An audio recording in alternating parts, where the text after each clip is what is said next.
I usually don't ask this early, but if you could like the video and subscribe, it would mean a lot. We're so close to hitting 1,000 subscribers, and your support can really help get my content out there. Thanks. My name is Marcus Schneider, 32, from Vienna, Austria. Growing up in a middle-class family with traditional values, I had always believed that loyalty, family, and hard work were the pillars of a good life. For the most part, my life had followed that path. I had a successful career as an architect, a loving wife, and a close-knit relationship with my brother, Stefan. Stefan and I were only 2 years apart, and we were inseparable. While I was more pragmatic and career-focused, Stefan was the adventurous one, always pushing me out of my comfort zone.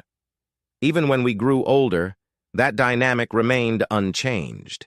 He became a travel photographer, always jetting off to some new corner of the world, while I focused on building my architectural firm from the ground up. And then there was Emma. She was 29 when we met, a charismatic, charming woman who could light up any room. I was mesmerized by her confidence, her wit, and how easily she connected with people. We married 2 years after meeting, and I thought I had everything I could ever want. My professional life was flourishing, and with Emma by my side, I felt like I was on top of the world. We had dreams of traveling, building a family, and settling down in the countryside someday. But life doesn't always go according to plan. It was a sunny September morning when I got the call that would change my life forever. Stefan had been in a car accident while traveling through the mountains of Switzerland.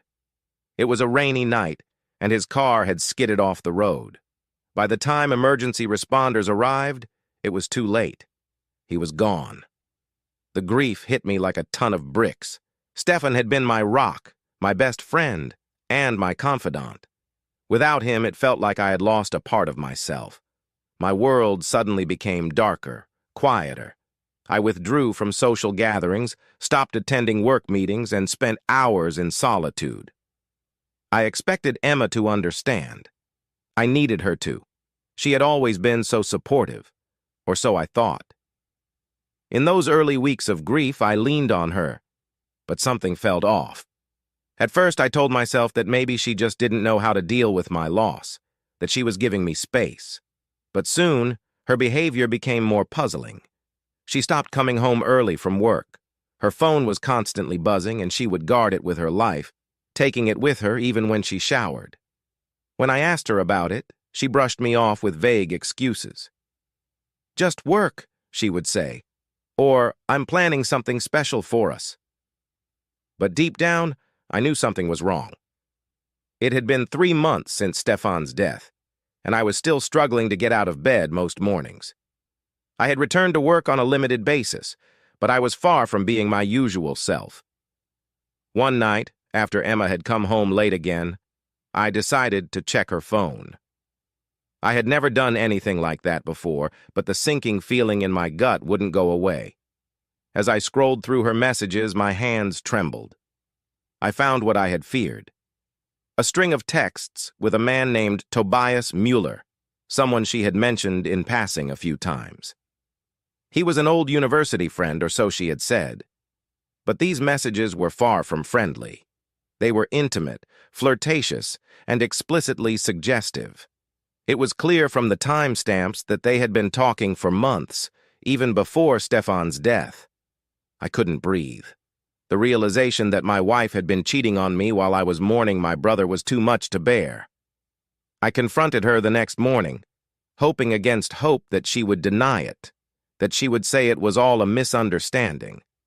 But when I showed her the messages, she didn't even flinch. "I can't do this anymore, Marcus," she said calmly, as if we were discussing the weather. "You've been so distant, so consumed by your grief. I felt like I was all alone in this marriage." I was speechless. She was blaming me, blaming my grief over losing my brother, for her betrayal. I had no words. I packed a bag and left the house that day, seeking refuge in my parents' home. I didn't know what else to do. The divorce process was swift but agonizing. Emma didn't fight for anything. She seemed eager to move on with her life, as if our marriage had been nothing more than a temporary inconvenience. She stayed in our apartment, and I found myself renting a small one-bedroom flat on the outskirts of Vienna. It was a far cry from the life we had planned together. I tried to throw myself into my work, but my heart wasn't in it. The firm had grown over the years, but without Stefan's adventurous spirit to keep me grounded, I felt lost. Friends and colleagues offered their support, but I kept my distance. I didn't want to burden them with my problems. My parents, too, were devastated. Stefan's death had been hard enough, but the collapse of my marriage only compounded the grief. They tried to be there for me, but I could tell they didn't know what to say. They were mourning the loss of a son and watching their other son unravel. Months passed, and slowly, I began to rebuild. I started running again, something Stefan and I used to do together. I reconnected with old friends, traveled to Italy and Greece, places Stefan had always talked about visiting. Bit by bit, I started to feel like myself again. I wasn't healed, but I was moving forward. Emma became a distant memory. I heard rumors that she was dating Tobias, but I didn't care to confirm them. She was no longer part of my life, and that was enough for me. 3 years later, just as I was starting to believe I had finally moved on, my phone buzzed with a message. It was from Emma. I hadn't heard from her since the divorce, and seeing her name on my screen sent a jolt through my body.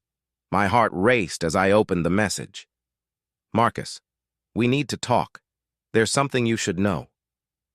I stared at the screen, a knot forming in my stomach. What could she possibly want now? After all this time, what could she have to say? I debated ignoring the message, but my curiosity got the better of me. I responded with a simple, "What is it?" Her reply came almost immediately. "I have a son. He's 2 years old, and he's yours." I dropped the phone. My mind raced, trying to make sense of what she had just said. A son? How could that be? We had been divorced for 3 years, and if the child was 2, that meant she had conceived shortly after the divorce. But why was she only telling me now? I called her, my voice shaking as I demanded answers. She claimed that she hadn't known for sure if the child was mine until recently. "I didn't want to tell you until I was certain," she said, "but I had him tested. Marcus, he's yours." I didn't know what to believe. I demanded a paternity test, something official, not just her word. She agreed, albeit reluctantly, and we scheduled a test for the following week.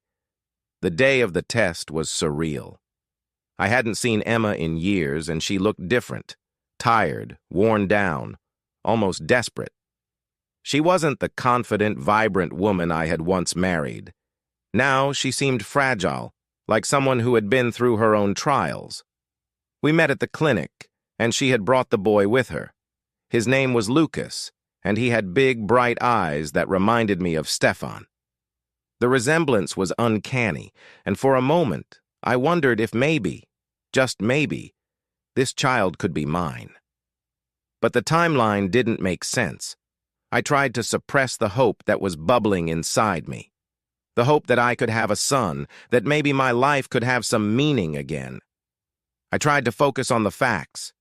We did the test, and I left the clinic with a whirlwind of emotions swirling inside me. The results came in a week later. My hands shook as I opened the envelope, terrified of what I might find. But as I read the results, I felt a strange mix of relief and anger. The boy wasn't mine.